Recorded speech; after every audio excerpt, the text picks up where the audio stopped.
All right. I don't know if that played the intro, but But we're here. well, we're here. We're Like it live. played it, but it didn't do like the music and everything. All right. Regardless, we're here. We're live, and the We people are. are not watching. I mean, they are watching. They are watching. It That's what I has meant to say. been what, 2 weeks? It's been a minute. Yeah, has been a minute, thanks to some time conflicts. We were gonna have a special guest, um, for the past 2 week or a couple of episodes we planned, but things kind of fell through there. So hopefully we can get Holidays. those. Yeah, the holidays kind of messed everything up. So hopefully we can get those guys back on at a later date. We do have Peyton Manning coming. I'm just kidding, guys. That would be dope though.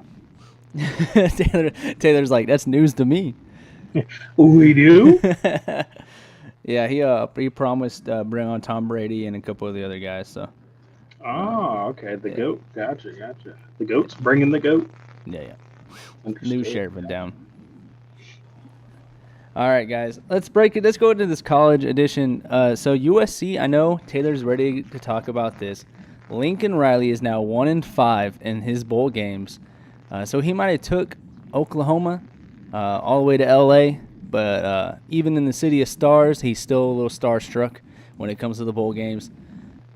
He is a great college coach, but how great is he if he can't get over that hump of winning a bowl game, especially against? Listen, and we love. Everyone knows we love Tulane here at the booth, right? We got mad love for the Green Waves, but this is a game that with Caleb Williams and the amount of talent that USC has should have won. Maybe not handedly because Tulane had a solid season, but they should have won. And the fact that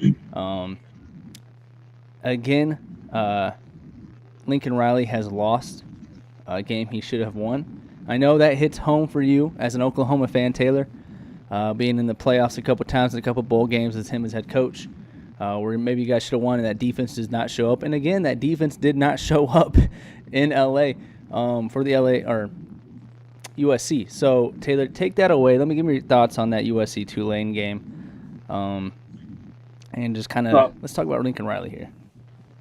well, first we got to give credit to Caleb Williams because I don't know what he ended with, but he had 5 touchdowns when I was watching. Before it ended, I had to go out to town with the family, but Caleb Williams played a great game. I mean, we got to give him credit. You know, he's balling out. He balled out this year. He won the Heisman. I believe he was deserving of that award. So definitely want to shout him out. As far as Lincoln Riley, the biggest issue here is the defense, like you said. He took the same defense and the same defensive coordinator that we had in Oklahoma and then just took them out to LA, thought they were going to just flourish and be this national championship team. But you took the same game plan that you've had for the past, can't even remember how many years, and it's failed each and every single time. We play really good offense, but then we give up like 55 points when we only put up 50. That doesn't win you any games. It's a terrible play design, whatever you want to call it. It's horrible.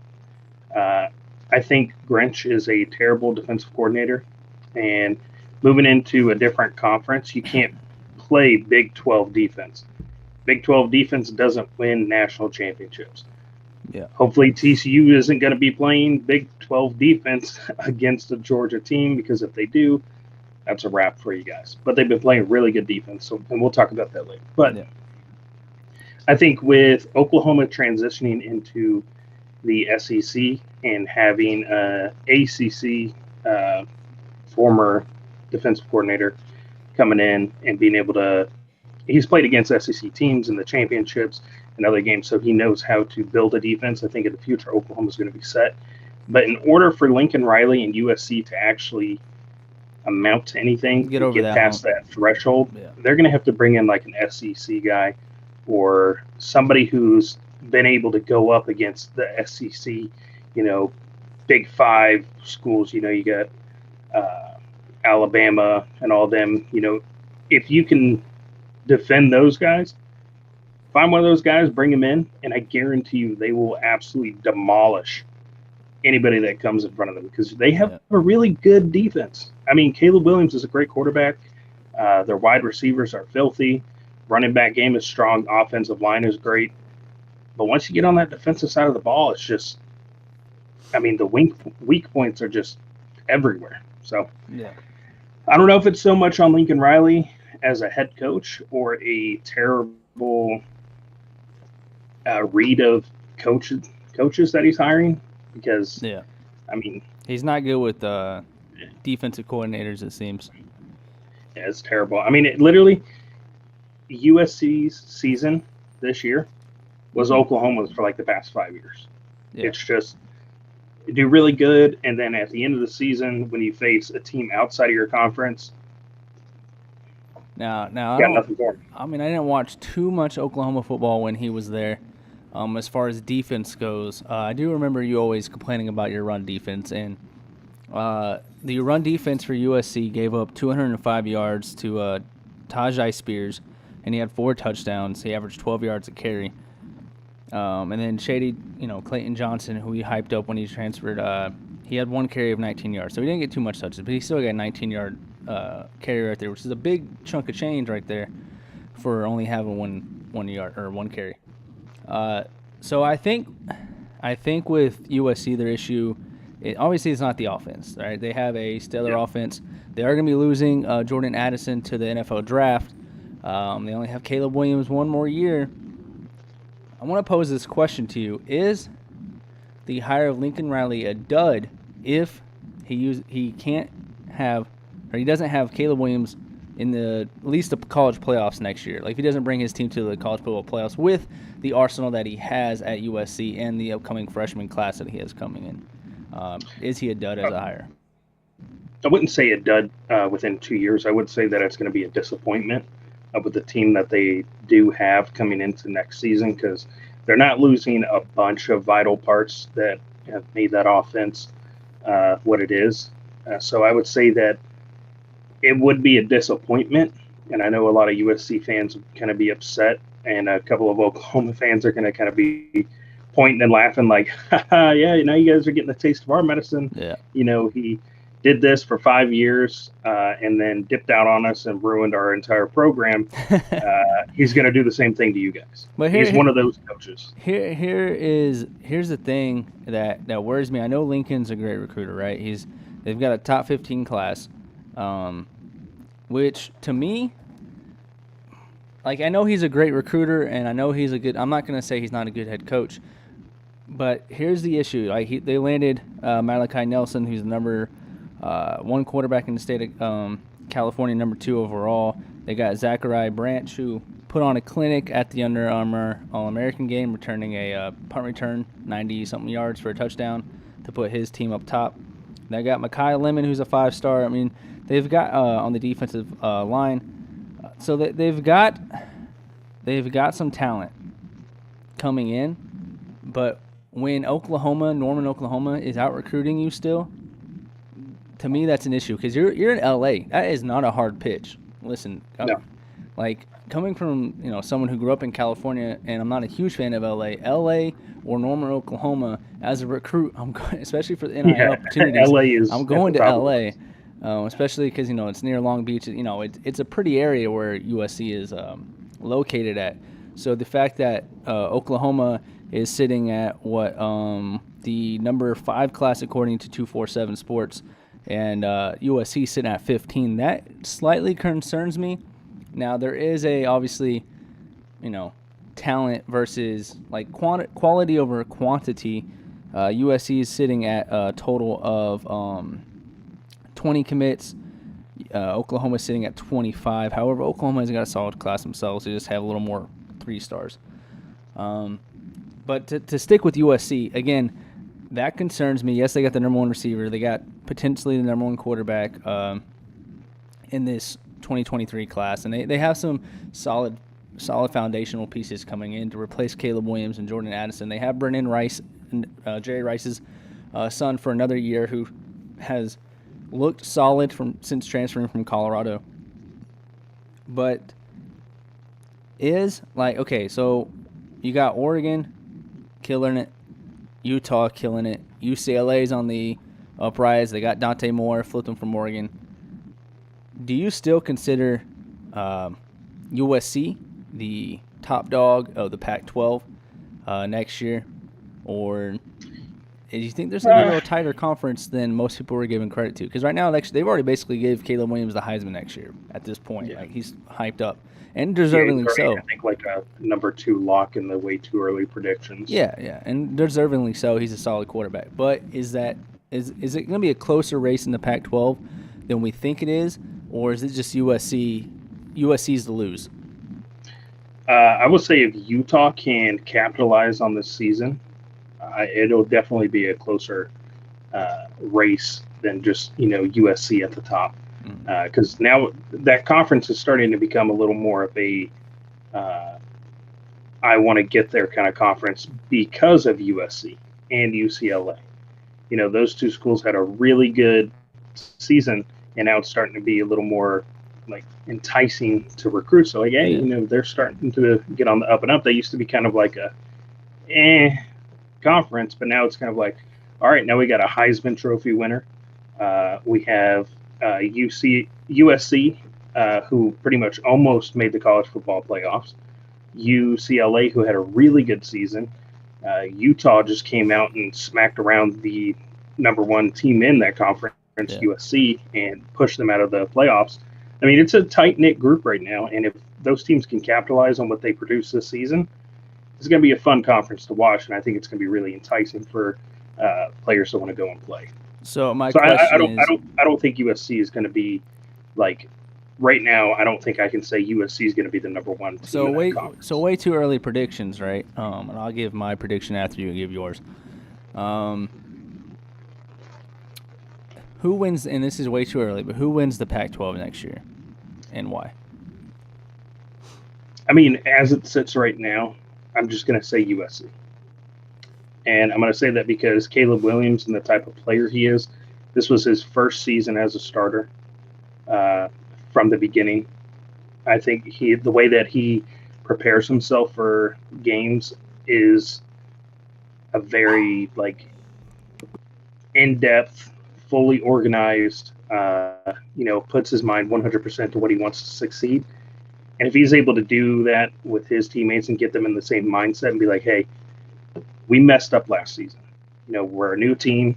This is our first year all together. Let's lock in. Let's all get on the same page.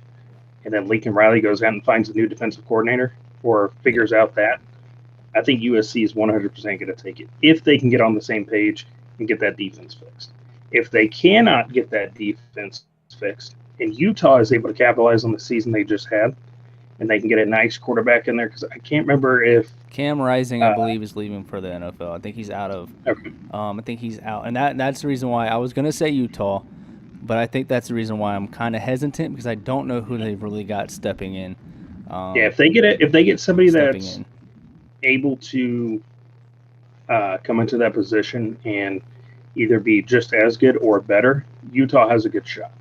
Because I mean, they were able to, I think twice, they were able to pinpoint the weaknesses in that defense and their offense, and able to pick and prod and beat them and push them out of the playoffs. So they have USC's number. I mean, Yeah. I wouldn't put it past Utah to take it, but as of right now, I'll say USC, just because of the pieces that they already have and being able to get one more year under their belt as a full team. I think they got it. Yeah, so I do like USC. However, they're not going to be my choice just because I've seen Lincoln Riley in big time games. Kind of, again, maybe you say it's defense, but as a head coach, you play a part in that. I don't know if I trust Lincoln Riley. I'm gonna go. I want to go Oregon because Bo Nix is returning. He's got a 70% completion percentage, which is outrageous. Um, Way better than when he was at Auburn. Yeah, I think Oregon's a completely fast different team. player. Yeah, completely different player. I think Oregon way suits him better than Auburn ever did. But um, Yeah, I think he's a solid quarterback, probably a future backup quarterback. I'm not gonna put him out there as a starter or anything. I know Oregon fans are like, "Oh, Bo Nix for 6, yeah, yeah, yeah." He's great. And he is a solid quarterback. I think Oregon has the tools, the speed, and the defense to stop USC. But a sleeper, I don't want to. I know. Listen, it's gonna be Dion prime times first. year as a P5 coach in the Pac-12.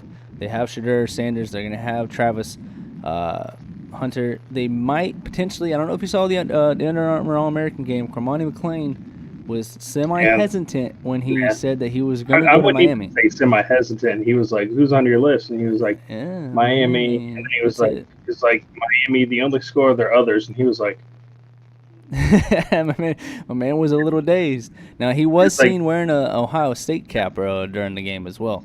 So that wasn't even made his list. So the big thing for him, side note, is that he said he wants to play early, which I don't think he's ready to. He's only 165 pounds. He's 6'1", 165. And while he is a great technician, I think he needs to add a little more weight. Specifically, if people were books, that man would be a thriller. Because every time he's talking or he's brought up into a story, it's like, where is this man going to go? Yeah, I know. And Sharif Denson, again, side note, close friend of Kamani. He's committed to Florida. He said, "My man just need to pick a school because right now, he's like basically I'm gonna, and I don't have the direct quote in front of me. So if you guys are interested in it, just look on Twitter, look up Sharif Denson. I think he said he was gonna announce his commitment on the 12th or the 15th. Of this month. 15th is Kamani McClain's commitment, and that's because that's the last day to enroll at whatever school he plans on to. He's trying to enroll early, so that's last cutoff for spring enrollee. So, I don't think he's going to Ohio State, but he said he wants to play early. I guess Miami would be it because they lost a lot of transfers. They could go to Colorado, Pac-12. Maybe he's got more of a Pac-12 ready size, and, he wants to play for Dion. That would be a tenacious, little corner there. Travis Hunter, Kamani McClain. Alabama, Richard Young just tweeted out about a couple hours ago at Kamani McClain, and they already got Desmond Ricks, who's the number 2 corner in this class. He's saying, hey, man, you know where home is. Come to Alabama. Desmond Ricks and a Cormani McClain combo would be pretty stellar. Colorado gets that Cormani McClain. They have Travis Hunter. They have Shadur Sanders. They got Kevin Coleman. They've got a plethora of talent coming in. They are bringing Louis. They got a lot of 4-star, 5-star transfer defensive lineman, offensive lineman. So they're getting big up front. That could be my sleeper. I just don't see it. Year one. I think they'll win about 6 games for them. Year one, Dion Prime is a solid start. Just because, it's going to take some time. They got Edwards, who was originally committed to Notre Dame. He runs like a 4.3 40 at running back. But you can't expect a bunch of freshmen to, win you a bunch of games. So that would be my sleeper. It is the Pac-12. They're not as good as maybe the other conferences. They are better than ACC. But, I don't know. That's my give up. I'm saying Oregon. You're saying USC, correct? Correct. All right, guys. That's it for that segment of Lincoln Riley Pac-12 kind of nonsense there. That video will be put out, obviously. We kind of break these videos up in sections on our YouTube, so if you don't want to watch the whole podcast, you can kind of see important segments we want to talk about. Another coach, we talked about Dion and some other coaches, Lincoln Riley, etc. Big name coach, Wolverines, man. Jim Harbaugh reached out to the Carolina Panthers about their head coaching job. He has expressed interest to multiple NFL teams that he wants to return to the league. Your thoughts and opinions, Taylor? I definitely think his time with Michigan's coming to an end. I think when he joined up with Michigan, there was this, I don't know if it was a spoken promise or kind of like an unspoken promise that he was going to bring a championship to that school. And he's yet to capitalize on that. I know Michigan fans, it's kind of a we win it all or we don't win anything type of deal. It's not like, a lot of other schools are like, all right, we won a bowl game, good season. I'm happy with it. We had a winning record. Let's go. Michigan is 2 things. We have to beat Ohio State every single time we see them, and we have to win a national championship. Those are the only 2 things that'll make Michigan fans happy. I think that would be beating your rival and winning a national championship is probably the staple to any big-time university, though. But like Michigan is like that's what we got to have. Yeah. Alabama fans were upset that they didn't make the playoffs, but with their bowl game, the stadium was packed full. Yeah. They won their game. They were excited. They're like, we missed out, but it's whatever. So it was actually refreshing to see how Alabama and Alabama fans took that. But Michigan they're they're pissed every single season they don't win a national championship. Why wouldn't and it's they, every man? season. They live up in the cold. Fair enough. They walk But out and it's like, I think I hate life. Wolverines, man. I think the Harborough era is coming to an end. I think the Panthers would be a good spot for him. I mean, it's a depleted team, so he Yeah. can make it what he wants. It's not a I'm coming into a team that's already established, and I have to run with kind of what they have going on. This is going to be a straight up from scratch team that he's going to be able to build, create into what he needs and wants to create. I think a couple of other jobs or other teams out there that could possibly snatch him up. I think I'm not going to say the Jets yet. I think they're probably going to have another year or two before they make a coaching decision. The Broncos would be a good fit. I mean, Harbour already knows how to coach in the NFL, and Russell Wilson is a seasoned veteran who's just having a horrible season. But I think that if he gets the right coach in there, he can turn it around. Yeah. And the Broncos, if they remain healthy this upcoming season with Harborough, they could actually have a really good season. I think that would be a good fit for him. The Cardinals, I think he would be a great fit there also. I mean, there's a couple of places where he could really fit in because he's a smart guy, a good coach. He just hasn't been able to articulate a national championship. What about the Raiders? Josh McDaniels is losing the team there. You know, Devontae Adams said he only came to Vegas because of David Carr and Derek. I'm pretty sure the Raiders said that they cannot financially afford a new head coach, and they're stuck with what they. Oh yeah. I remember we talked about that a couple weeks ago. Look at that again. Yeah, memory of a goldfish here. Yeah, I think they're that's done.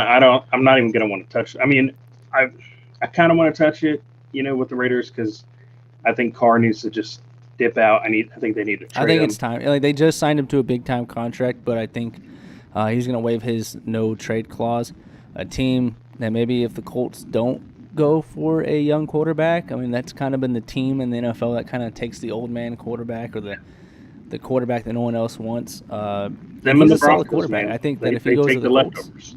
Yeah, they do take the leftovers, but I think if the Colts get Carr, that they are a legitimate playoff team in the AFC South. So I don't think that's a bad fit. Or the Colts could be a good fit for Harborough because I don't think Saturday's the answer for the Colts. And he is a Colts legacy. He did play quarterback there and captain comeback. So maybe a Carr, Harbaugh kind of solution, or maybe imagine this: Harbaugh selecting the Ohio State quarterback to coach. Because he knows them firsthand. Ohio State fans will be livid. They're like, a Michigan coach is coaching Ohio State quarterback. Like, what is this nonsense? Let bygones be bygones. I want to root for the player, but I don't want to root for the coach. I hope they win, but I hope they don't. Yeah. But I mean, that's a scenario that could possibly happen. I don't know. I think Harbaugh he's ready to be in the NFL. But now let's put this out there, man. If you're a recruit who got recruited hard by Michigan and you're going in 2023 recruit and you're going to Michigan because of Harbaugh and his coaching and stuff like that, and all of a sudden he dips for the NFL, would you feel slighted in a little bit? I think I would feel a little slighted. Yeah, I mean, I think a large portion of recruiting comes down to the personal connection that these players and coaches have. Like, hey, look, man, I just want to let you know that I think you're a great person. They get on that personal level and try to build that relationship. And if that comes down to Harbaugh's like, all right, I'm out, appreciate it. Michigan, you guys were great. I love to hear. This is one of my fondest memories. Blah, blah, blah, blah, blah. Yeah. As a recruit, I'm going to be like, what the hell?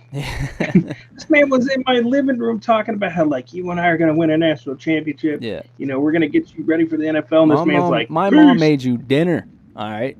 Yeah, it's going to suck, and a lot of people are going to feel slighted. But at the end of the day, everybody needs to understand that it's a business. It is a business. Regardless at of this what point, anybody says, it's always going to be a business, and it's about money and setting up your family for the best possible scenario. But sometimes there are relationships that are created from a business that do mean something and actually carry on, like Minshew and Mike Leach. Like, that was an actual bond that those two had. A great bond. I mean, there's just players and coaches that will have that bond. But at the end of the day, it needs to be understood that it's a business, and He's not doing. He won't be that's doing all it it out is. of hate or like hate for Michigan or anything like that, or the players he recruited, the players that he has. It'd be more of trying to get back into because when he left the 49ers, he left with the NFL with a winning record, with a Super Bowl appearance and a winning record. So I mean, to be honest, I don't know why he left the NFL. I mean, the 49ers are kind of pushing him out, but Money. Michigan Michigan unzipped the bag and dumped it out. He definitely chased that bag, and I think that's why I don't get too upset with the NIL situation because coaches, we can't expect players to be loyal to universities and stuff when coaches are leaving for a bag as well. Well, again, we've talked about this before. I think there needs to be some sort of cap on these NIL deals, and there is some tampering going along in the transfer portal. But for the most part, I can't hate on the players for leaving a school, transferring maybe a year or two out when they're maybe not getting PT or maybe they're not getting the money they want. Now, I will say to remind these players, development and NFL money is more important than the NIL quick money they're going to get in college. Yes, you might unless you know you suck. Yeah, I mean, you might get 90K, 100K, and that's great. But in the NFL, you're going to get millions. So, weigh your options. Go to where you're best needed, best fit, where you can best get developed, and hopefully make the right choice for you. And if some players are like, hey, I don't know if I want to play in the NFL, all right, take the NIL money, man. Take it while you can. But yeah, for Jim Harbaugh, like you said, you mentioned he reached out to the Panthers. You mentioned the Cardinals, which obviously I think it would be a good fit for the Cardinals as well. They do still have Cliff Kingsbury. That would have to, ditch. I think that, to me, the Colts would probably be the blah, blah, blah, blah. Colts probably would be the best option. I get a little tongue-tied here. And maybe the Dolphins. Now, I don't want to say this, Dolphins fan. Mike McDaniels started off, everyone's like, oh, he's a good coach. He's really cool, right? He's a player's coach. But we've seen they went from hero to zero very quickly down there in South Beach due to lack of preparation, due to him just, the whole team just allowing Tua to get concussions and more. I'm actually going to have – I might want to debate you on that. You can debate me. Their offense has I don't think that – they have Tyreek and they have Jalen Waddle, but Mike McDaniels. I don't think that's a great. head coach. I don't think that's a head coaching issue. I think that's so you can't, as a coach, you can't prevent injuries. So Tua was their guy. They unloaded everything into Tua. I mean, it was full blown, all in on Tua this season. They went out and got him a disgusting wide receiver, and he got concussion after concussion after concussion after concussion. And it's not his fault that he got those concussions or anything like that. Plus, it's his first year ever as a head coach in the NFL. I would say more the medical staff and I'm not trying to say that. Listen, I'm not trying to say the Tua concussions are necessarily on him, but as a coach, you have to see your player sitting there wobbling on the field, and then like, I don't care what the medical team says, dude. You can barely stand here getting off the field. My main thing is I think that he's simply just trying to be that cool coach that everyone's just chill with, instead of just being also a coach. I think he's more trying to be like cool with the players and actually coach them. And the Dolphins, I mean, you cannot sit there and the Dolphins do not look like the team that they used to be. Like, before they were better than people thought they were better than the Bills. People thought before that the Dolphins were better than the Chiefs, that the Dolphins were paid, on the way to make the Super Bowl, and right now there's potential they don't make the playoffs. So I would say that you can't fault him for the way that he's coaching right now, because he's one of the youngest coaches in the NFL. He is. When he became the head coach, it was another one of those. He's unqualified. He doesn't have enough experience. Why are they hiring this guy? So he has to go out there and he's got to make the team like him. It's not I'm going to go in there and I'm going to be a Bill Belichick. It's going to be screw you, put your phone down, shut up. We show up and Where are we my work white receivers? I'm 24/7. Bill Belichick. Exactly. He's not Sneaky he athletic can't go in receivers. there and be an emotionless guy. He's got to make these connections with his players that are going to be there for years. So I really cannot imagine he loses his job after this season. I think it's after this season, what went wrong, and during the offseason, fix those issues. The offensive line has got to protect Tua if Tua continues to play. Because, that dude is getting slaughtered out there. If it continues like this, it's going to be another Andrew Luck. He's just going to retire too soon because he doesn't want to continue to get concussions and end his life early. Because if he continues playing like that and gets those concussions time and time again, he's done. And somebody should pull him out regardless of if he wants to play or not. I don't see him losing the job. I think give him another year. I think things will start to piece together better for him. It's just he's a young guy trying to get the team under his wing and behind him, pushing him and rooting for him. The injuries, if they have a fairly injury-free season, I think they are playoff bound. Beef up that offensive line. And then as a head coach, if you were a head coach, are you 100% watching your quarterback all the time? Like 24/7? Are you just hawk-eyeing him? I mean, you should be paying attention to the game. No, I'm saying you're paying attention to the game, but if you're on the sideline and you got all these people running around, you're trying to make decisions and you're trying to, do clock management, all this other stuff, come up with the next play. I'm not going to sit there and watch my quarterback get up after a seemingly harmless play. If he stands up, I'm like, all right, what's the next play? You get in, you come out, whatever. I'm not going to sit there and be like, all right, I'm not wobbling? trying to fault him for the Tua situation. That's not what I'm saying. I'm saying as far as somebody else on that team should have pointed it out. Someone should have pointed it out, but I'm not saying he should be fired for Jim Harbaugh. I know I raised that question. I raised that question because Jim Harbaugh is a proven Super Bowl, not winner, but Super Bowl head coach.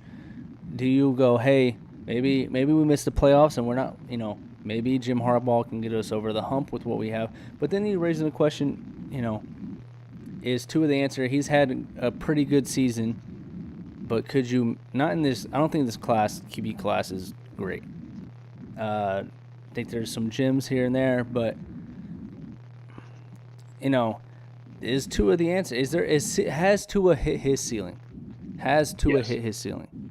Because if you think about this, and this is the reason why I bring up Tua, right?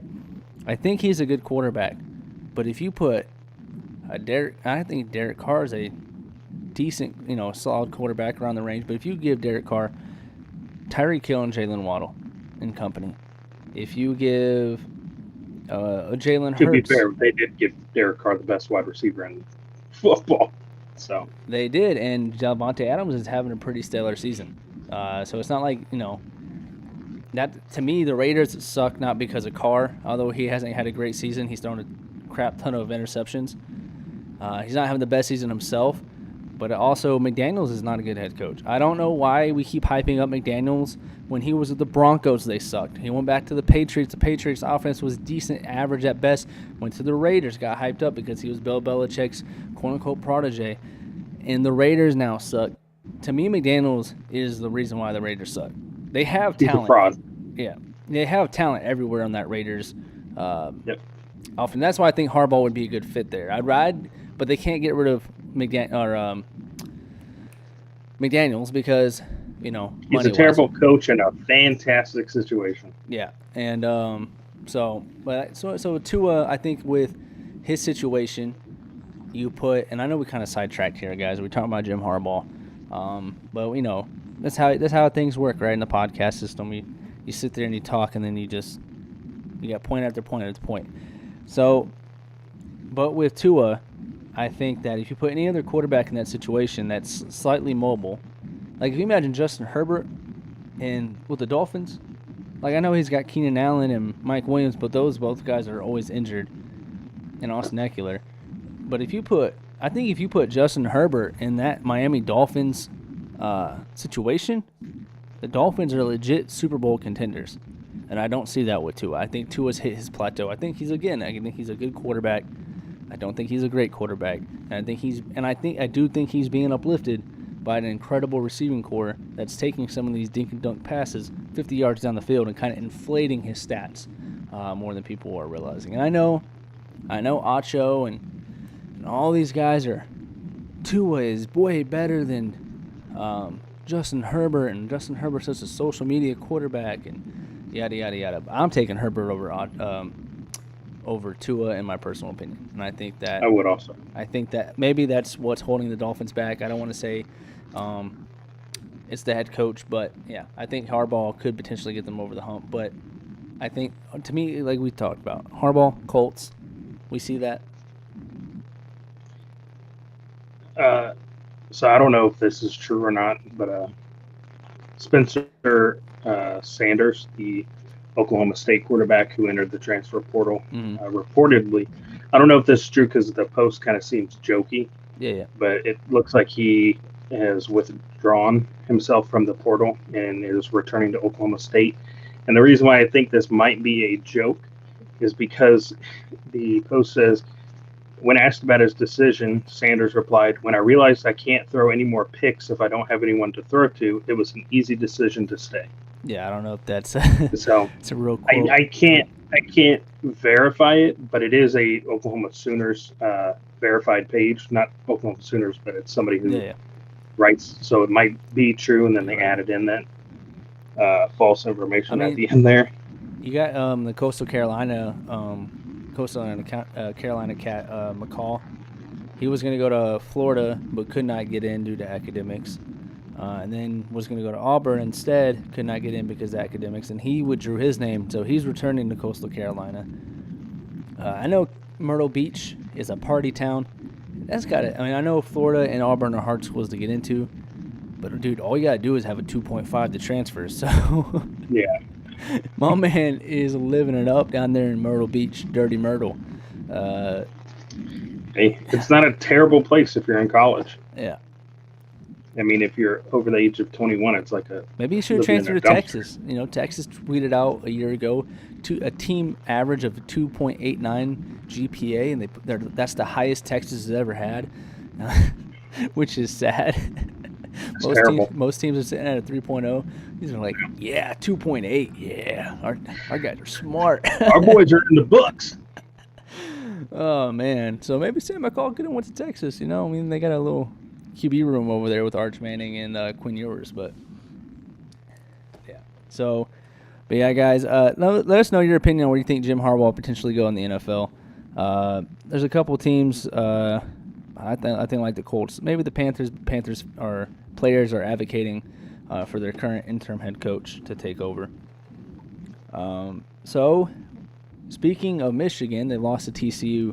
TCU versus Georgia. Who you got and why? I'm going to say TCU. Now, I hope I don't jinx TCU, because I've gone against them this whole entire season, and they have absolutely proven me wrong every single time I've picked the other team. Now, TCU beat Michigan.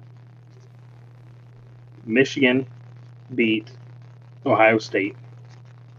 Ohio State just lost to Oregon. So, I don't know.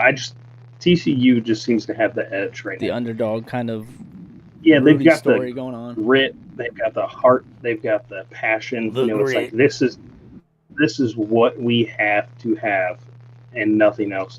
Georgia is kind of like, woo, we're back. Nah, it's more of a bark. It just kind of seems like, yeah, we're here again. It's cool. Yeah. It's all right. Whatever. TCU's like, this is the greatest moment of our lives, and we're giving it our all. And plus, they whooped Michigan. They did. I mean, they absolutely embarrassed Michigan. Georgia won by a missed field goal. So, yeah. I mean, I don't know. I got TCU. I think Georgia's going to put up a fight. It's going to be a good game. Hopefully it's a good game, because I thought the TCU-Michigan game was going to be like a close game the entire time, but TCU just opened up that can of whoop-ass in the first half. Quentin Johnson, hey, listen, there's a lot of arguments in who receiver one is. You know, you got Ibaka from Ohio State, Addison from USC. To me, Quentin Johnson's wide receiver one for me. So, just throwing it out there. I think TCU has a gem in Quentin Johnson. Oh, and I say that as an Eagles fan who's reserved about TCU wide receivers, Jalen Reagor. So, you know, no PTSD here, but I'm going Quentin Johnson as the best receiver in this draft. So I think that, listen, I want to go TCU, man. I want to follow you. I want to follow you, my brother Taylor, to TCU glory. You kind of have to. I have to. And I'm rooting for TCU, and I am so wholeheartedly rooting for TCU. Please, you know, I am praying for TCU if you're listening. Listen, win this game for the rest of America. Hands on his hands and knees right now. Yeah, I am begging. Yeah, I don't want to hear no barking. I don't want to hear grown men barking like they're at a pound. I don't want to hear that. But I think Georgia's going to win. I think Georgia's defense is better than TCU's defense, and I think TCU can go. If they can get something going, they can go for tit for tat as far as that, because I don't think Stetson Bennett is that good of a quarterback. I think he's a solid quarterback. He didn't look good either. He didn't look good last game. A lot of his, plays were because of Brock Bowers or some of the receivers taking it and then pushing it downfield, going short, throwing the slant. Yeah, Brock Bowers pretty much saved them that game by extending on that one of the final drives. The Ohio State kicker lost Ohio State the game by, not paying attention to where he needs to kick the ball. But I think UGA wins, unfortunately, back to back. And I'm gonna have to hear it. I think Georgia is now the team to beat in college football. But I want TCU to win. And I'm going to say Georgia wins, but TCU, you got my heart. And if you win, that's the underdog story completed for me. That's ESPN 30 for 30 right there. So, agreed. Yeah, the Duggan 30 for 30. Yeah, the Duggan. I'm Duggan. He needs his own 30 for 30. I mean, the dude was benched at the beginning of the season. Yeah. Came in due to injury, and now they're in the national championship game plan. Yeah. And he was a Heisman finalist. I mean, come on. To me, Max Duggan is a college quarterback to the status quo, just like Stetson to me is. In the NFL, I don't think Max is going to do too great. But it's kind of like a Tim Tebow. Kind of like a Tim Tebow where, he's not on Tim Tebow's level. I'm not saying that, Florida fans. I'm not saying that, college fans. Tim Tebow is one of the greatest, if not the greatest, college football quarterback of all time, right? But I'm saying as far as they did great in college, they got to the pros, did not pan out. Simple as that. Max Duggan just seems like a Taysom Hill. Yeah. Just another Taysom Hill, just with a better arm. Yeah. And red hair. What's with TCU quarterbacks and red hair, man? They got Andy Dalton and Max Duggan, It's pretty crazy. I tell you. Not a TCU fan. Hate him. So Bama played well, and so did Ohio State for the most part. It comes down, the quarterbacks, people were talking about for the number one quarterback in the upcoming draft is C.J. Stroud, Bryce Young. Two powerhouses, Ohio State, Alabama. Who do you have and why as your QB1? And maybe it's not Stroud or Bryce Young. Maybe you got someone else. Some people are saying Will Levis. Those people are Mel Kiper. We can end that right now. We'll just Todd skip McShay and Mel Kiper. Mel Kiper's got a little too much mousse in his hair on that one. But I think that his hair grows each and every single year. Every season. Every time he lies, it grows more. So every time he says, Will Levis, number one. So out of these two quarterbacks, and you can throw in a surprise if you like, but out of these two quarterbacks, who do you have as your QB1? If you're a GM, Taylor, and it's Taylor Roberts, your team is on the clock, who are you taking? And you need a quarterback. I'm going to take Bryce Young because if you look at this past season, Young was dealt, in Alabama terms, one of the worst teams that Alabama has had. Not like they were terrible by any means. I'm not saying that whatsoever. But when you look at past Alabama teams, this was one of their least productive teams. I mean, their wide receivers weren't as good as they normally are. Tight ends, running backs, pretty much all around the board. Wasn't the best Alabama team.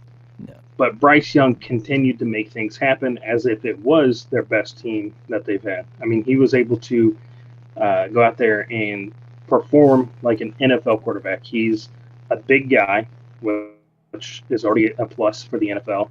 He seems composed when he's out there You and he's said up Bryce against Young's the a wall. big guy? Yeah, My man is for a 5'9". quarterback, He's 5'9", 195 pounds, man. for a college quarterback, he's a big guy. I'm not saying he's like 6'4" big. I'm just saying like he's a pretty built guy for his size. It's for a 5'9" guy, I guess. For his size, 5'9", 190 quarterback. That's a pretty big quarterback for his size. All right. Anybody that's 5'9", That's just crazy, 190 though. at the quarterback position. Listen, that's just. I want to side note here. The fact that we have a lot of 5'10", 5'11", and a potential 5'9" quarterback in the NFL, that is insane. Because back then, if you weren't 6'1" or 6'2", 6'1" and plus. yeah, you weren't getting looked at. So, yeah. So you're saying Young, right? Yeah, I'm saying young because the team that he was dealt. Every time he was up against the wall, he was making things happen, and their losses were never on him. It wasn't like, oh, he threw a pick really late in the game and gave the win to the other team. He was always, his composure was fantastic, and he just looked like the pressure of the game never really got to him. As far as CJ, he's not a terrible quarterback by any means, but he has one of the, if not best, teams out there. I mean, his wide receivers are phenomenal. Yeah. I mean, they seriously should be in the national championship game right now, and there's zero excuse as to why they're not. I don't care if anybody's like, well, the kicker missed the field goal. Well, they shouldn't have been in that position. It's Ryan Day. It is. Yeah, Ryan Day is not. I'm not going to say he's terrible because they were. You don't call a pass play when all you have to do is get your kicker lined up. Like, called a pass play, didn't get it, ran the ball. He should have went. What he should have did was his first down, and it was first and 10, second and 10, whatever. Should say, hey, we only got like a 30-yard kick, 40-yard kick, whatever it was.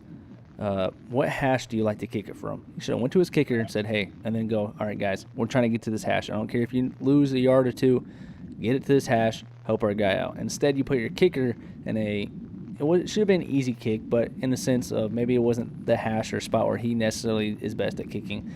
You put your kicker. You put everything on your kicker when you should have helped them out instead of throwing a pass play. What are you going for a pass play for? First of all, that could be intercepted. Second of all, it was like a 5-yard, 10-yard in, a dig route, whatever. And so, to me, Ryan Day was the reason why Ohio State lost. Not the kicker. I know the kicker should have made it, but I'm with you. I'm going Young. Just seems like the more composed player. Mm-hmm. Stroud had all the pieces needed to have a better season and look more composed, but he didn't. He failed. And then secondly, Bryce Young is 6 foot and 194 pounds. So okay, Alabama's got to listen a little higher than he'll probably get at the combine. When he's at the combine hitting at 5'9", 5'10", we're going to revisit this conversation, sir. Everyone knows that these colleges are like, hey, this dude who's 6'1", yeah, we're going to say he's 6'5", bro. God. Intimidation factor. Nonetheless, I'm going to go Bryce Young as well. For the simple fact that I think they both throw pretty balls, right? Hold on. Before you continue, just tell me right now, that dude doesn't look, if this focuses. Come on. Look at the dude's arm. Come on. Listen, I mean, he looks like man. You went dark for a second. There you go. Listen, I mean, he's at the weight room, all right. He's at the weight room. I'm not going to take that. I'm not going to take that He's from a him. big guy for a quarterback. Yeah, okay. But I'm going to agree with you with Young because I think that he has better feet. I think that they both throw a pretty pass. They both throw with anticipation pretty well. I think Bryce Young, while he's on the smaller side than C.J. Stroud, C.J. Stroud's more of your prototypical quarterback, 6'4", 6'3", 6'4", 200+ pounds. I think that Bryce Young has better feet, better footwork than C.J. Stroud. I think Stroud can get sloppy. I think Stroud sometimes stares at his receivers a little too much. And so to me, and then he's reluctant. He ran against Georgia, but he seems to be more reluctant to run, even though he has the ability. To me, my comp for, say, C.J. Stroud is more like Justin Herbert, but not as high a ceiling as Herbert. For Bryce Young, his comp is going to be more the shorter quarterbacks just because of build and size. Probably Russell Wilson kind of build, get you in a West Coast offense, get him out from being able to see behind those tall offensive linemen. He can do some damage. He's good at throwing on the run. So I'm going to agree with you. I think that Bryce Young is probably the better of the two. But don't be surprised, and I'm not trying to be a homer. I think if he can get good coaching and he takes coaching well, the AR-15 is the best quarterback in this draft because of the tangibles. I think AR-15 has the highest ceiling. I think C.J. Stroud has a decent ceiling, but I think Bryce Young's the best quarterback in the draft. I'm just saying, don't sleep. There's no bias here, ladies and gentlemen. Listen, listen. There are other people in the NFL community and NFL scouts saying the same thing. Are they Florida alum by chance? No. Anthony Richardson is the biggest boom or bust. He has the biggest one of the biggest arms in this draft. He's got the size. He's got the speed. He's a smart guy. I'll say this. AR-15 will be the steal of the first round. Yes, and when he goes to the 100%. combine and does his pro day and stands still and throws it 90 yards, there's no way a scout doesn't fall in love with that. To the guy saying I will give you this. I don't think he's the best quarterback in the draft, but I will say out of every player in the draft, he will be the steal of the draft. Because anybody who takes Will Levis, he's my QB3. He's my QB3. If anybody takes Will Levis over AR-15, I will personally find that person's address and I will egg their house. But that's not the argument, right? Because a lot of people are saying you take Will Levis over C.J. Stroud and Bryce Young. And that's ridiculous. Oh man, I don't know. Does the man have dirt on people? Because show me one game of Will Levis's career where you're like, yeah. That's the thing. That's number. If you compare, I know UK fans are gonna be like, "Well, UK beat Anthony Richardson and the Gators." It wasn't on Will Levis. Anthony Richardson almost put 400 yards against Tennessee at the time when Tennessee was ranked number 1. So that's all I'm saying. 400 yards, and he did it against LSU as well. So the game that Florida lost to Kentucky, I'm pretty sure Will Levis had only like 140 yards. Maybe. Yeah, he didn't have much. Let's continue on to our next subject. I'm going to pull that stat up just because I want to know what it was. Our next subject is going to be the NFL. We're going to go into the NFL. And we continue. Obviously, we're talking about the NFL draft, so we can continue that. While he's looking up that stat, guys, there is an update on Damar Hamlin. He is at 50% oxygen. He was at 100. His family, apparently this morning, the doctors got the vitals that they were looking for and hoping for. So he is getting progressively better. He's still in critical condition, though. So continue to pray for him and his family. Obviously, that was a horrific accident. And to Bart Scott, who is blaming T. Higgins for the issue at hand and what happened to Damar Hamlin. Bart Scott, you can kindly go F yourself. This was not on T. Higgins. Joke, right? No, it's not a joke. He went on ESPN and blamed T. Higgins and the way T. Higgins hit Damar Hamlin. You can kindly go F yourself, Bart Scott. This is not a time or place to be placing blame on T. Higgins or anybody. That was one of the cleanest football plays you could probably ever produce, ever. So he didn't viciously lunge forward. He didn't viciously tack Hamlin. He didn't do anything outside of a football play. This was a freak accident through and through, 100%. There's nothing else to it. And anybody that's placing blame on him is a complete moron and should be fired immediately. Yeah. So that's the update, guys. He's at 50% oxygen. They have seen they've seen the vitals and what they've kind of were hoping for a better outlook. So we continue to pray for Damar and hope for a speedy recovery. It's looking like hopefully he's gonna potentially be able to leave the hospital. They're gonna wake him up in a couple of days. So potentially leave the hospital this week or next. If the timeline that the doctors are expecting happens, he'll be able to leave within the next week or 2 weeks. So that's the update, guys. I don't know what else more to say. We just keep praying for him because, again, he's still in critical condition. Anything, it can take a turn for the worse, and I hope to God that it does not. For his family's sake And again, while he's looking up these stats, once he has them, I'll let him say it. You have them? All right. Will Levis was 13 for 24 with 200 yards, 1 touchdown, and 1 interception. Against That's Florida. not against Florida, who apparently is a terrible team this past season. Apparently, we were. That doesn't really. Apparently about it. This is to my point. If Florida was that bad of a team, how is this man considered a number 1 draft pick? QBR of 32.6 during that game. Yeah. But I'm not gonna point out Anthony Richardson's QBR that game. No, he played a bad game. Anthony Richardson got better as the season went on. But if Kentucky was a much better team and he was a number 1 draft pick, then he should have put up like 350, 2 to 3 touchdowns, 0 to 1 interceptions, maybe, and his QBR should have been much higher. Yeah, and so we're gonna look at Anthony Richardson put 400 passing yards, and they didn't have a high completion percentage, and that's something he needs to work on his accuracy and decision making.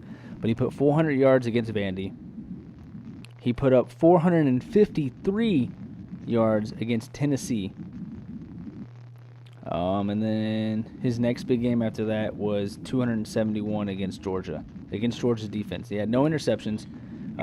Last games of the season, he threw, last 5, he threw 6 touchdowns, 8, 10, 12 touchdowns, 2 interceptions. So 12-2, that's pretty good. You take that and you look at it. He played Georgia, he played Texas A&M, who maybe they weren't that great. They played South Carolina team who had a better end of the year, and they played FSU, and they Vanderbilt. Obviously Vanderbilt sucked and they lost. Yada yada yada, but he still, he put on a clinic against some of these teams, running and passing. So that's why I say Anthony Richardson is a dark horse.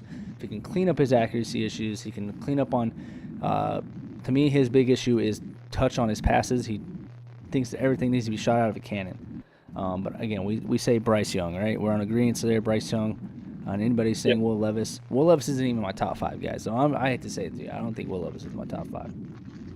So personally, I wouldn't even take him in the first round. No. I think that's my personal opinion. Yeah. And listen, guys, we are going to following the bowl game, we are going to start putting out our top 5 quarterbacks, put by position, our mock drafts, and everything like that, discussing it on show. Maybe we do live mock draft. We do pick by pick. Taylor gets pick 1, I get pick 2, pick 3 to explain why we're doing that. And we put it out for the world to see and get embarrassed. So, everyone clowns us, right? But we'll be doing that. So, and maybe I'll have Taylor and myself make a top 5 list for each of these positions as well. Probably start with quarterback, and you're not going to see maybe you're not going to see that Kentucky quarterback on that top 5 list for either of us. You never know. Maybe he hits it. Maybe 5. You wait. So, we will see. But to continue with the NFL, we talked about the DeMar Hamlin situation. We're going to go to the NFC playoff picture. We've talked about the Eagles in a couple of videos. Are they still favored in the NFC? And are to me, I think the 49ers are the team to beat right now with Jalen Hurts and the injuries that have happened to Philly. And Philly kind of getting exposed in the middle of that defense. C.J. Gardner-Johnson is coming back. The interception leader is coming back this week. Lane Johnson expected to play this season, even with the bum shoulder. And they are getting Josh Sweat back and Robert Quinn. So they are getting healthy kind of at the right time. But are the Eagles still the favorite in the NFC? And then if not, who is? I would say yes, if Jalen Hurts is healthy. With Jalen Hurts, I 100% believe they are my favorite for the NFC. Without him, absolutely not. Unfortunately, absolutely not. They just are not the team that they're supposed to be. And that also proves the point that this offense cannot effectively function without Jalen Hurts. Like, everybody has screamed that Jalen Hurts is not the MVP this season because the offense was made where you can plug in, remove quarterbacks as you wish, and that team functions the exact same. Well, it doesn't. And it's been proven 2 games in a row now that it is Jalen Hurts that is the glue to that team. That's the reason why they have this success. He put in the time this offseason. If anything, he needs to be the most improved player because he is a completely different player. Completely He different. has accurate passes. He stays in the pocket longer now and moves out when he needs to. He's smooth when he runs. He's smooth with everything that he does. I mean, you cannot tell me that this guy is not MVP worthy and that this team functions with any quarterback that you want to plug in there. It's Jalen Hurts that's making that offense run. So I say with Jalen Hurts healthy and in that offense, they are the team to beat. Yeah. And the 49ers. I don't know how. I don't know what they've got going on over there. Juicing up, but they have been riddled. They have been riddled with injuries, just like a bunch of other teams, except for they still produce as if this is the team that they've been building for 5 years. Each player is perfectly healthy. I don't understand it. And Brock Purdy, my God, if there is a quarterback to hype up, like there was the Bailey Zappi hype, there was the Trey Lance hype, there was any quarterback that came in after an injury or started this year that was a rookie. The Carson Wentz hyped up. No, definitely not. But any quarterback that made their first start, they were hyped up. It was like Heineke, whatever his name is. He got the starting job again, and Sam Howell's getting the hype now. So they were like, "This dude's it, man! Like, you want to talk about the next coming? This is the guy." Brock Purdy might be the guy because it is not he had one good game, and he had an okay second game, okay third game, a pretty good fourth game. This dude is putting on a clinic. Yeah. I don't care what you say. 49ers are the real deal, and I'm not going to say they're going to win the Super Bowl, but if somebody was like, I think the 49ers are going to win the Super Bowl. All right, valid suggestion there. I'm not going to argue. I really can't. I'd argue that sentiment. I think they have a shot, but the experience that Brock Purdy has going into the playoffs, I think that's what's going to hurt them the most. And that's not a knock on Brock Purdy. I think it's just playoff football and regular season football are a completely 100%. Different beast, right? So this is everybody on that team is giving it their all. Yeah. But I will say that I mean, I hate to say this, as a Rams fan, but the 49ers, they got it, man. I don't know what it is, but they've got it. So you're saying that the 49ers, the Eagles are your favorite, but the 49ers pretty up there. So I raised the question before I go into my own personal stuff. 49ers, we're not going to talk about the Eagles here. 49ers, the Cowboys. 49ers. All right, I would agree there. I think the 49ers, what I think a lot of people don't realize is I think the 49ers are what the people thought Philly was, right? You could put any quarterback in and do well. And that's not a knock on Brock Purdy, right? He averages like 7.6 yards a throw, which is about league average. But I think, having Brandon Ayuk, they have Debo. I think Debo got hurt, though. I think he should be coming back for playoffs. They have, CMC. They're getting Elijah Mitchell back at running back. They have George Kittle. His favorite target, Kittle. Yeah, they have a stellar offensive line, and if not, an even better defense, number one defense in the league, I do believe, with Fred Warner and company there. So Brock Purdy does have his help there. Again, what I think is going to hinder the Niners is the experience. Not from anybody else on the team, but from the most important position on the team, quarterback. Brock Purdy's got, 5, maybe 6 games in regular season action. He's played solid. The thing with Brock Purdy is he's doing what the 49ers need him to do, which is play smart ball, throw it, we're going to get guys open, make the right read, get it to the guys and let them do the work. So if it's a 5-yard hitch, 10-yard hitch, 10-yard in, a drag route, a slant route, whatever, let Ayuk, Debo Samuel, George Kittle, maybe George Kittle up the seam, maybe doing a skinny post, whatever. Let them do the work. And that's what he's doing. He's simply being a slightly better game manager. I don't want to put that game manager tag on Brock Purdy, but he's not doing the things that's going to hurt his team. He is just allowing his players to play. And that's all you can ask for a quarterback, especially in that system. So I think the 49ers are dangerous if he can continue to do that in the playoffs. I will favor the Eagles as long as Jalen Hurts is healthy.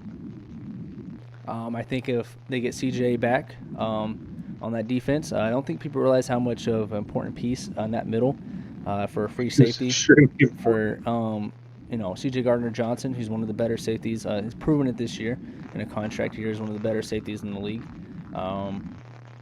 They did lose Avonte Maddox, their slot corner, which is a top slot corner for the year, which is unfortunate. And they could, here's what the Eagles could do is Reed Blankenship, the backup free safety to CJ Gardner-Johnson, played pretty well. They could move CJ into the star position or a slot position, what Avonte did. He played it in college. He played it with the Saints. Moved Blankenship at the free safety position. He played pretty well. And then, they have, so to stir up the middle of that defense, but they need to do something. But to me, it all hinges on Jalen Hurts and his arm. Reportedly back at practice, reportedly going to play against the Giants. If the Giants are resting all their starters, maybe you win with Minshew. Maybe you roll with Minshew, let Jalen Hurts heal up. Ocho, we talk about Manuel Ocho a lot. He seems like a good dude. We don't agree with all his takes, but he did make a good point. With Lincoln Riley, I'm looking down at my notes. With Lincoln Riley at quarterback. We going way back. Yeah, with Lincoln Riley at quarterback. No, with Jalen Hurts at quarterback, if the Eagles are the 5th seed, I still think they're the better team, the best team in the NFC playoffs, rather than number 1 or number 5 seed. But if they allow an extra week for Jalen Hurts to get healthy, that's probably best. If they lose to the Giants, they fall to number 5. I think the Cowboys or the Vikings take the number 1 seed. But here's my thing to me. If he's healthy enough to go, if you see him in practice and he's looking good, even if he's not at 100, but he's at like 90%, you play Jalen Hurts. And the reason why I say this is because, yes, while the Eagles are the best team in the NFC, and I agree with you there, they have found themselves in a position where we never thought that you would see this, a 13-2 team, on a must-win game. And when I say that's must-win, it's because a first-round bye lets a lot of your players that are still hurt, 13-3, yeah, lets a lot of your hurt players get one more week of being healthy, unlike other teams who are probably going to lose a couple players to injuries round 1 of the playoffs. And then you get home field advantage for the rest of the playoffs. So to me, that number 1 seed is important and worth it for him playing at 90%, because I think Jalen at 90% is better than Gardner Minshew at 100%. So, and we've seen that, right? Everyone's saying Jalen Hurts is not the MVP, like you said. He's not the MVP. You can plug any quarterback. Gardner Minshew is a starter, and I think Gardner Minshew is a starter on another team. Just not here. Just not here, right? On a team that maybe he's just looking for a quality starter for a couple years, and then they find their guy. Not for a Super Bowl potential team. So I think with Jalen Hurts, you play him, you play for that number 1 seed. And I would agree. I think the Eagles are number 1 with Jalen Hurts. The Cowboys made a push. Dak Prescott. Listen, I'm gonna let you talk on Dak Prescott here in a second. 14 interceptions, ties the league with Derek Carr, and he missed 5 games. So to me, Dak's not taking care of the football. I know Cowboys fans are going to be like, "Oh, you're a homer. You're a stupid Eagles fan. Cry, Eagles, cry. We beat you. We beat you. You can't say Gardner Minshew because you guys beat us with, Cooper Rush and Gardner Minshew put up better stats than Jalen Hurts, but Gardner Minshew made mistakes that Jalen Hurts would not have made in that game that potentially would have flipped that scenario, that case around. And you guys barely beat us with Gardner Minshew. And you can't bring up your win against the Eagles if the Eagles aren't allowed to bring up the win against the Dallas Cowboys without Dak Prescott. It goes both ways. Yeah. You can't say, you guys can't count that game because Dak Prescott, I'm pretty sure if Dak Prescott played, there would have been 4 more interceptions thrown that game. Yeah, he has had an off season, and I don't know why people are so afraid to talk about it. I think. So let me ask that question now. So who's your dark horse for the NFC playoff picture? Who's a team that could potentially sneak up out of nowhere? Everyone's sleeping on them, and could potentially make a run in the playoffs. What's that team for you? In the NFC. I would say AFC or NFC. NFC. We'll get to the AFC in a second, but we'll stick with the NFC here. NFC, I would say the New York Giants. I think this is over the past like 4 or 5 years, they've kind of just been this like crap team that has had zero potential. Ever since Daniel Jones got there, it's kind of just been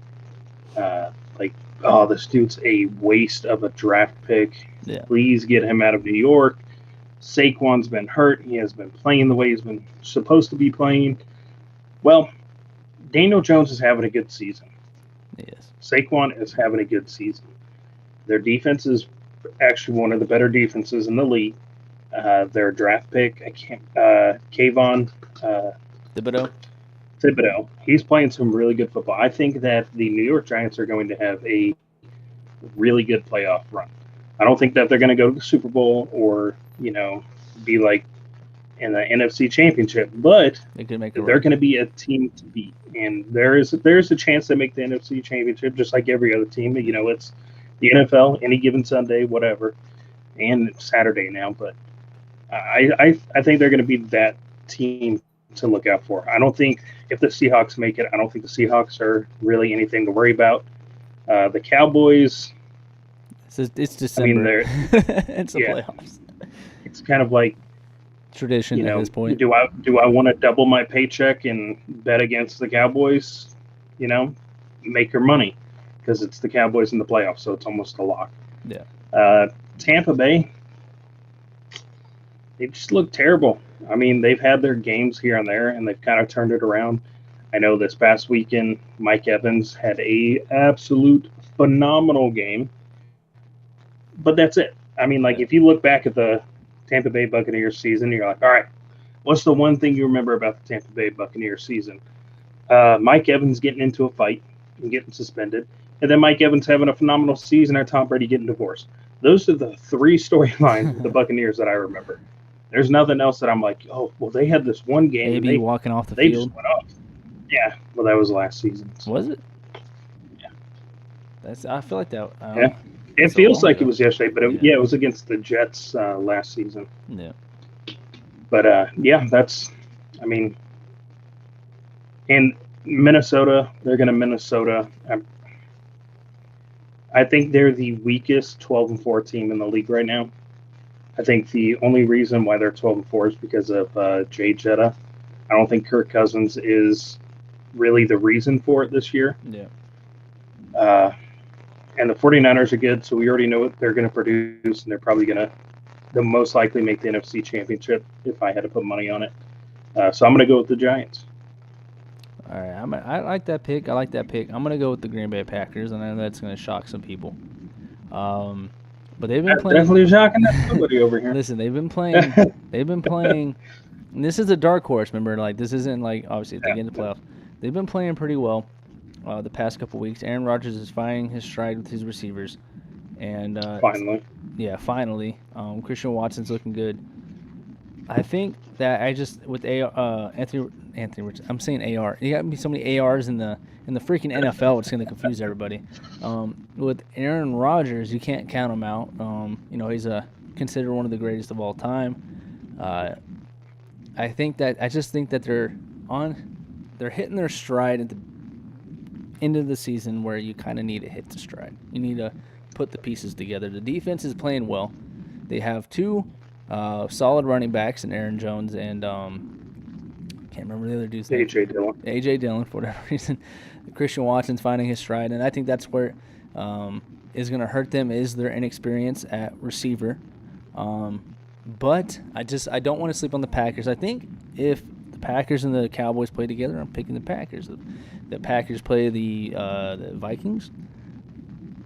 We saw what happened. We saw what they just did to them. Yeah, so I'm taking the Packers. So I don't sleep on Green Bay. That's all I'm saying. That's my dark horse. That's all I'm going to say. What needs to happen for Green Bay to get? I know they have to beat Detroit this upcoming weekend, but I think Seattle needs to lose out. Yeah, Seattle needs to lose. Seattle needs to lose to the Rams, and Green Bay needs to beat the Lions, and then they move into the number 7, right? Yeah. So if they get in, that's my dark horse. Then we move over to the AFC, right? We move over to the AFC. We talked about the NFC. Are the Chiefs the favorites to go all the way in the AFC? And if not, then who do you got? And then we'll talk about the dark horse in a little bit, but we'll kind of talk about what this is. I got the Chiefs. I mean, everyone on that team is producing. I mean, backups, Pat running Mahomes backs, having an off year, man. wide receivers. Yeah, a good season for Patrick Mahomes is an off season. Yeah. If it's not great, it's an off season. But there's only 3 teams that have my attention because New England's not even anywhere on my radar. Baltimore, I don't even know if Lamar's going to even be back for a playoff game. And if not, they're definitely not on my radar. Jacksonville, they have some talent, but playoff, I just don't think they're ready for it. I don't think that team really has the experience for a playoff push. The Chargers, they definitely, if they are healthy, like through and through, I'll bump them up, and then I'll have like 4 teams. So it would be the Chargers, the Bengals, the Bills, and then the Chiefs. I think the Chiefs went out, and they go to the Super Bowl again. If it's not the Chiefs, I've got the Bengals. Buffalo has looked iffy, and for the sake of Hamlin, I hope the Buffalo Bills just go out and win it all, for Hamlin, and he recovers and he's perfectly healthy and he's able to celebrate with his team. Without that situation being in play, I've got the Chiefs or the Bengals winning the AFC, going to the Super Bowl. I think the Bengals, they had like a rough start to the season. It was kind of like, the Super Bowl hangover, but they got over it pretty quickly. They only have 4 losses on the season, and ever since our last loss, I think they're 7 straight games they've won now. Mm-hmm. I mean, they've been playing really good. They are considered to have the best wide receiver core in the entire NFL with Boyd, Higgins, and Jamar Chase. If all 3 of them are healthy and Joe Mixon's able to produce, I got the Bengals. But so it's Chiefs or the Bengals. I can't really choose pick one which right one. now. Just make your pick. Bengals, because I don't think the Chiefs have beat the So Bengals. yeah, Bengals versus who in the Super Bowl? I mean, that will kind of make your pick for the NFC and the AFC right there. I'll go Bengals. They're a slight underdog. Bengals versus who in the Super Bowl was the question. I know. Can I finish? Okay. So I'm going Bengals beating out the Chiefs, just because the Bengals have had an edge on the Kansas City Chiefs for the past 2 years. I think it's 2 years was a stat. Yeah. But I think Joe Burrow, just for whatever reason, has their number. So I'll go Bengals, Eagles. Bengals, Eagles. The Beagles. Bengals, Eagles if Hurts is healthy. If Hurts is not healthy, Bengals, 49ers. Okay. Respect that. Yeah, I think, like you said, it comes down to 3 teams. Simple as that. For the AFC playoff picture, was the Chiefs, the Bills, and the Bengals. The Bengals. Yep. I think that's it. AFC is pretty much lock and loaded. I think the NFC is a little more mix and match. Yes. Kind of toss up. The Chiefs are playing lights out. Never count out Andy Reid. Like you mentioned, Joe Burrow does have the Chiefs' number. The Bills, I would like to see them, like you said, win it all for tomorrow. And I think they're going to be playing a little extra motivated due to the current situation up in Buffalo. But I think it's coming down to the Chiefs or the Bengals, just like you said. Don't count the Bills, but I'm going to go Chiefs, taking it all. Simple as I think that Pat Mahomes gets over the hump, Andy Reid get over the hump of the Joe Burrow kind of sweepstakes. I remember at the beginning of the season when the Chiefs weren't looking that great and Pat Mahomes wasn't looking that great. People were like, yeah, we counted them out at the beginning of the season. We were like, this is not Chiefs' year. And then all of a sudden, week 4, it was like, all right, it's Chiefs' year. I don't know why we were doing. Were we all drunk? What is going on? What was in our eggnog? I don't know what's going on. But yeah, so I'm gonna go with Chiefs, and then like you said, not trying to be a homer, but I think that Philly right now with Jalen Hurts is pretty much unstoppable with the RPO and the dynamics that Jalen Hurts provides for Philly. So I think it's going to be, to me, I think it's going to be Chiefs, Eagles, and I think that Andy Reid gets vengeance on his former team for letting him go as the head coach. So I think the Chiefs are going to win it all this year against the Eagles. And that'd be kind of a cool little story. I don't want that story. I want the Eagles to beat the Chiefs or whoever they play. I want another ring in Philly. But I think those are probably the three teams. And if the Eagles don't go, if the Eagles don't go, then I'm gonna be sad. No, I'm gonna Cowboys all the way. All right. Yeah. No. If the Cowboys go to the Super Bowl, I'm just not watching it. I will be honest. If the Cowboys make a Super Bowl, I ain't watching it. Yeah. I'm gonna go with defense wins championships. I'm gonna agree with you. 49ers, the other team. Number one defense in the NFL right now. Brock Purdy's playing good, and if he can, for whatever reason, show more experience in these high these big time situations and other quarterbacks in the NFC, I think the 49ers are pretty much unbeatable with what they got. Remember, perseverance always wins, and that team has been pushed up against their back the entire season with injuries and all this drama with Jimmy G, Trey Lance, all this stuff. They've been pushed up against the wall, and every single time they persevere. Imagine that movie, right? Brock Purdy movie, and it just called Purdy. It would be called Mr. Irrelevant. Yeah, that's a good one, Mr. Relevant, right? Mr. Relevant. Yeah, it's Mr. And then the beginning of irrelevant is crossed out to where it's just relevant. Relevant, yeah. And going from the last pick of the draft, leads his team to the Super Bowl his rookie year after the starter. And then the backup gets hurt. And the backup gets hurt, and then he's put into a situation that he is not project. If they were to lose all these games, no one would be mad at Brock Purdy. They'd be like, "Oh, it's just whatever." But the fact he that was he's put winning, into a losing situation. This is a movie, man. This is a movie ready to be made. I know Hollywood's chomping it. It's licking its chops. So please win the Super Bowl. We'll make millions. It's just drooling over there. Yeah. So I think that's that it for the AFC and the playoff picture there in the NFC. What's next on the docket? We have talking about the AFC. Going back to the AFC, we're talking about the playoff picture. The Steelers are somehow have a 500 record, and with a win next week, Mike Tomlin keeps his streak alive of never having a below 500 season. Do you think that they win next week? And who do they play next week? I'm gonna pull that up. The Browns. Do you think the Deshaun Watson has sucked for the Browns, and Jacoby Brissett made that Browns team way better? I'm just gonna put that out there. Do you think the two biggest wastes of money have been Russell Wilson and Deshaun Watson? Yeah. Do you think that Steelers beat the Browns? Absolutely. The Browns suck. They've sucked ever since Watson's come back, and I think the Steelers, as of late, have been clicking and finding a rhythm. And Kenny Pickett's look good. I mean, they just beat the Ravens on primetime television. So I think the Steelers are going to go out. Mike Tomlin's going to continue his never having a losing season record. That's impressive.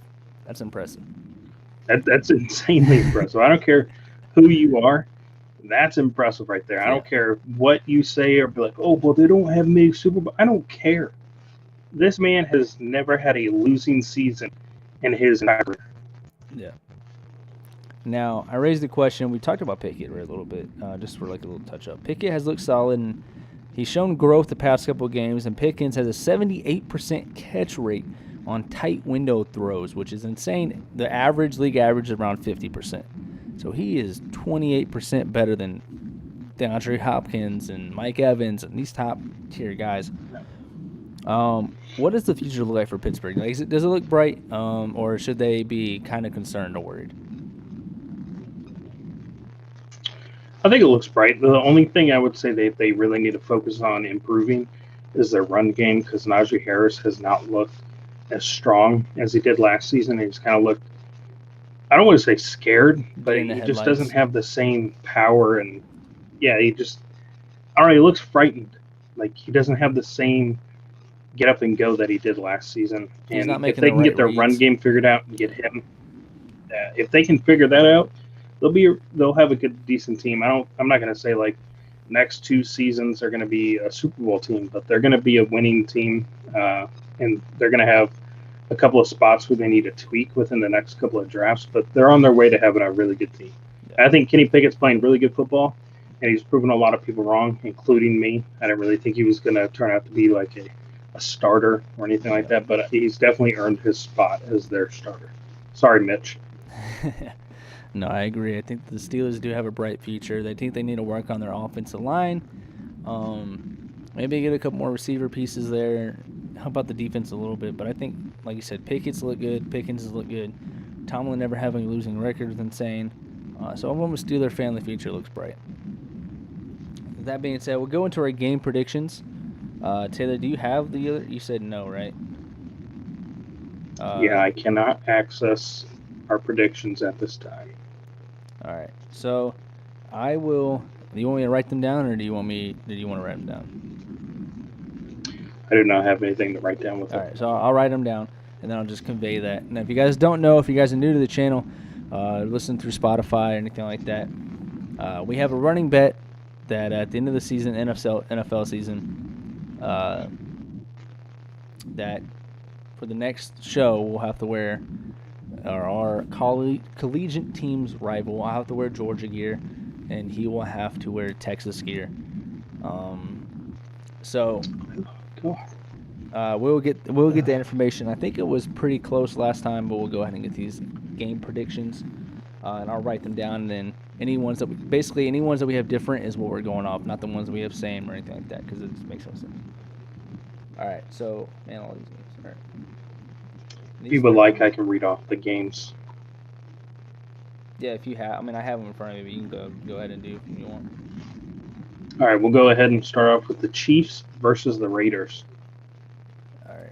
And I'm going with the Chiefs. I'm going with the Chiefs as well, so we're not going to split there. All right, next up we have the Titans and the Jaguars. I'm going Jaguars. I'm going Jaguars as well. I was just thinking, I think the Jaguars are looking pretty good. Yeah, and plus this has got a lot of playoff implications for the Jags. I think if they lose this one, they're out. So I think this is a win for them. Then we've got the Buccaneers versus the Falcons. Taking Buccaneers. And I'm going Buccaneers. Yeah. All right. Then we have the Patriots versus the Bills. I'm taking Bills. Going Bills. Yeah.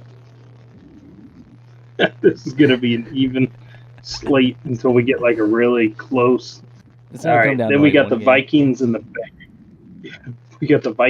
Bears, and I'm taking the Vikings. Taking Vikings, especially with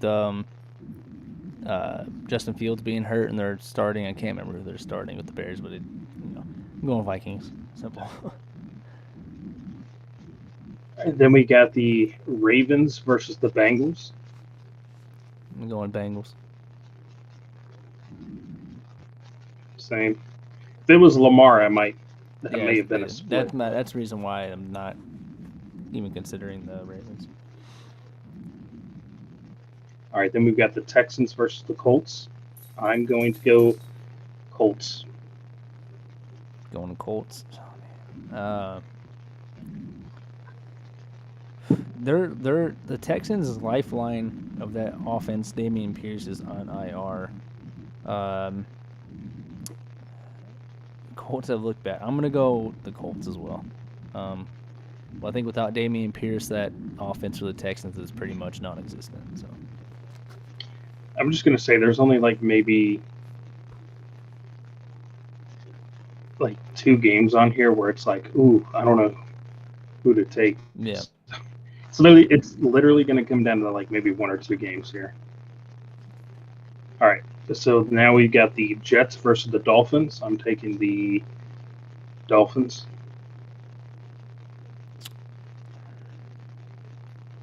I'll take the Jets. All right, there we go. First split. Yeah. I think the Jets, I don't know if they're playing Mike White or whoever at quarterback, but they've looked better the past couple weeks. I don't think it matters who they play at this point. Yeah, I don't think that either. Panthers versus the Saints. I'm taking the Saints. Taking the Panthers. I'll take the Panthers on that one. Then we've got the Browns and the Steelers. We both picked the Steelers. Yeah. And then we got the Giants versus the Eagles. Now, this is a tough one because if Jalen Hurts is playing, I'm taking the Eagles. If Jalen Hurts is not playing, I'm taking the Giants. But you gotta give me your pick now. You can't. This isn't No, that's why it's a tough one because I don't know if he's playing or not. I think regardless, this is not like a must win because they'll still make the playoffs because they've already clinched. But it sets them up for pretty much the best spot you could possibly ever wish for. So I'm going to go with the Eagles because there's a lot weighing on them, and you don't want to give up the number one spot to the Cowboys. Yeah, I'm going to go Philly there as well. Just because I expect Jalen Hurts to play. So we got the Cowboys versus the Commanders. Sam Howell's first start, man. I'm taking the Cowboys. Yeah, the Commanders team just dookie. Another one of those dysfunctional teams this season. They got some pieces. Cannot figure out their quarterback. Yeah. Speaking of quarterback situation, Chargers versus the Broncos. Chargers. I think I'm going to go ahead and go with the Chargers. I was literally writing down Broncos for you. Come on, man. I may look stupid, but I'm not that stupid. Nah, everyone knows if you wear glasses, you're smart. I don't know who told you that, but they were lying. I think every kid in middle school thinks that, oh, he's wearing glasses. Let me cheat on your test, man. Nerd. Yeah. All right. All right. Rams versus Seahawks. I'm going Rams. I'll take the split on that and take Seahawks. Just to have that split. I think the Rams will probably win, but I need a couple more games. I don't know if I'm up or behind, but just to make sure. I think it was last time we had predictions, it was a one-score differential, and you were losing by one. Yeah. But you may be up one because I got to go back and try and get the spreadsheet to figure out what happened the week prior. Anyways, Cardinals versus the 49ers. I'm taking 49ers. All right, this is a good one. Lions versus Packers. Both 8-8. Both have playoff implications on the line. Listen, every time I pick the Lions, they've won. So,